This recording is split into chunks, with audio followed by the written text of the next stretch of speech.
দেখি তোমার মায়ের মনে ফোন দিছে। হ্যালো আম্মা, তোমার নাতি পুতি এইতে বেড়াইতে আইতাছি আম্মা। খবরদার, তুই তোর পোলা পালে আমার বাসাতে আবি না। যদি তোর আইতে হয় তুই তোর পোলা পাল শ্বশুরবাড়ি রাইখে তারপর তুই আবি। তুই আমার ভালো কাজ মন্দ কাজ যা খুশি তা কর, আমার কিচ্ছু করার নেই।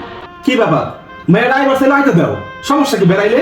সমস্যা কি বেড়ে যায়? তোমার মাইয়া ঘরে ঢুকার সাথে সাথে হ্যাঁ নিজেরা মনে করে চিরকুমারী। হ্যাঁ পোলা পাল আমার কোলের মধ্যে দিয়া থিয়া দেয়। হ্যাঁ 2 টা আগে ঘুমাতে উঠে না। হ্যাঁ খাবার লাগে, হুসান লাগে, আগান লাগে, মুতান লাগে, সবকিছু আমার করার লাগে। কে আমি কি বাচ্চা পালার ফ্যাক্টরি খুলে বসে নিয়ে যাবে? আমার কি খাওয়া দেয় কোনো কাম নাই?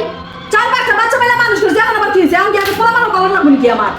খাওয়া দেওয়ার কাম নাই। নিজের বাচ্চা পালতে পালতে চুল সাদা করে ফেলেছি, আর আমার হাগো বাচ্চা পালন আমি। চুল দি কালা? বেশি ফায়দামি করে না আমার লগে, চুল কলম দিয়ে কালা করছি। তোমার এত দরদ লাগে, তুমি তোমার বিয়ে করে হেবেছে আর তুমি খাও বাজাইয়া।